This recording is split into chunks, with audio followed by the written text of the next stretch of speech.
Jadi hasil penelitian saya itu dijadikan acuan oleh mereka sekarang untuk bagaimana menata historiografi Hadramaut. Nah, akhirnya sekarang beberapa peneliti sejarah dari Yaman itu sudah menghubungi saya dan mereka sedang menulis ulang sejarah Hadramaut. Katanya itu yang aku Cucu Wali Songo juga bukan orang asli. Orang Cucu Wali Songo, walaupun itu bukan asli, mereka di sininya tidak merasa lebih baik dari orang Jawa. Bahkan ketika musyawarah siapa yang jadi raja itu di Demak, yang diangkat orang asli Jawa, Raden Patah, yang asli orang Demak.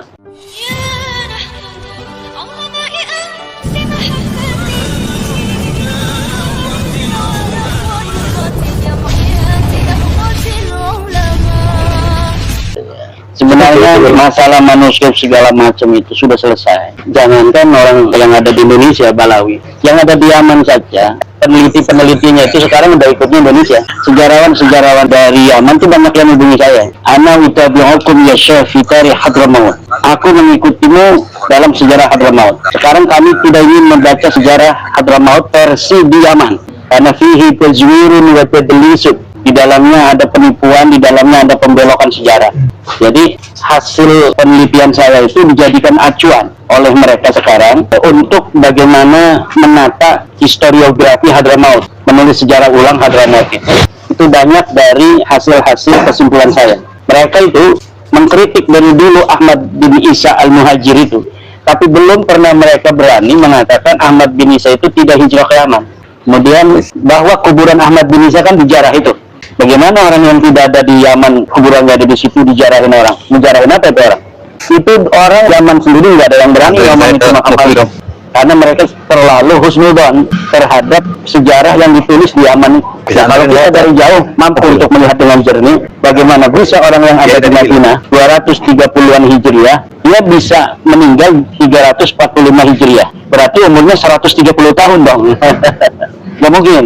Dan tidak ada satupun buku sejarah yang ditulis di masa lalu dari abad ke-3, ke-4, ke-5 itu yang menyebutkan Ahmad bin Isa ini ada di Basrah kemudian pindah ke Yaman, itu tidak ada. Mereka kan ngomongnya bahwa Ahmad bin Isa itu pindah dari Basrah ke Hadramaut. Padahal ini Ahmad bin Isa orang Madinah al-Munawwarah. Bagaimana orang yang dia ada di Madinah al-Munawwarah tidak ada berita sedikit pun bahwa dia pernah hijrah ke Baghdad, kemudian ke Basrah, kemudian ke Hadramaut, bisa ada di Hadramaut, makamnya ada di sana, keturunannya dari sana. Sebutkan satu kitab aja, nggak ada yang bisa.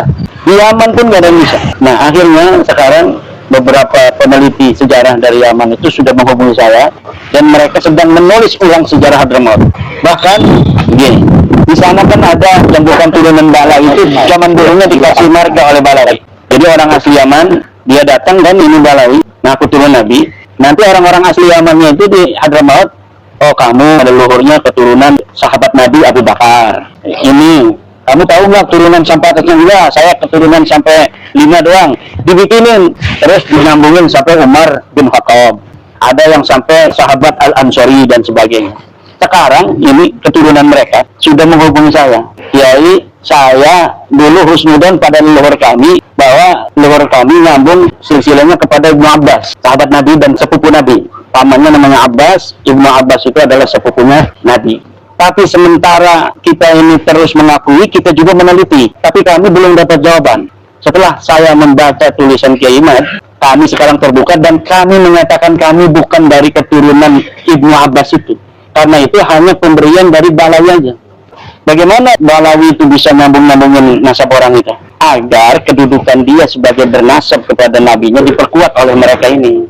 Dengan memberikan ini keturunan Abu Bakar, ini turunan Umar, berarti kan semakin kuat. Kalau dia kan turunan Nabi, nah jadi anak buahnya ini, yang turunan sahabat ini berarti anak buahnya Balawi.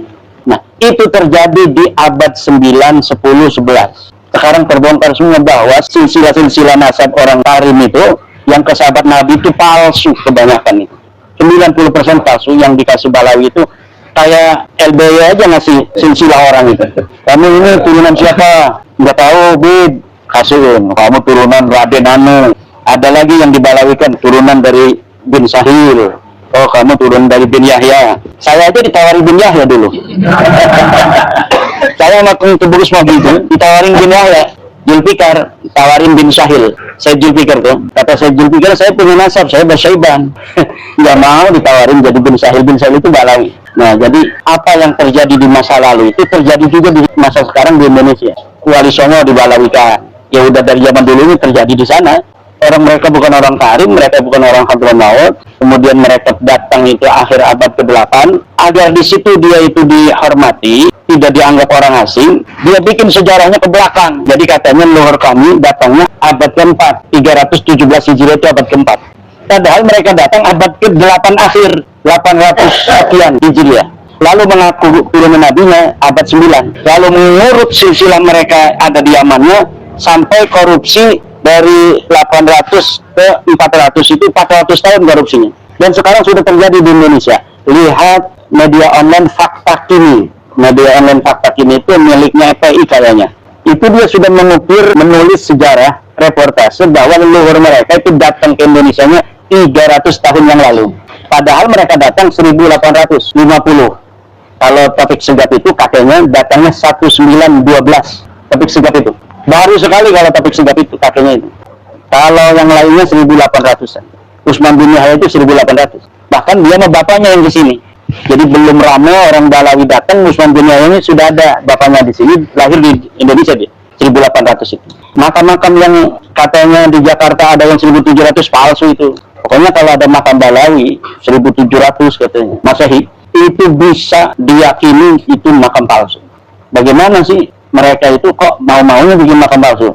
Karena itu penting agar mereka dianggap tua ada di Indonesia ini. Untuk agar mereka mendapat kemudahan dalam politik, dalam menguasai jamaah, agar mereka tidak dianggap orang asing. Bahkan katanya itu yang ngaku cucu Wali Songo juga bukan orang asli.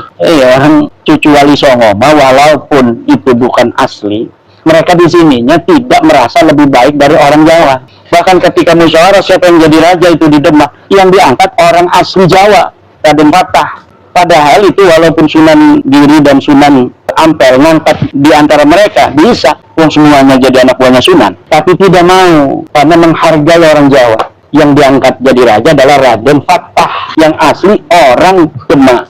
Orang Demak benderanya kuning, beda. Kalau Mataram kan merah. Kalau Demak, Banten benderanya kuning. Demak kuning, Mataram merah, Aceh merah, kemudian Turki merah. Kalau yang kuning itu Banten sama Demak aja.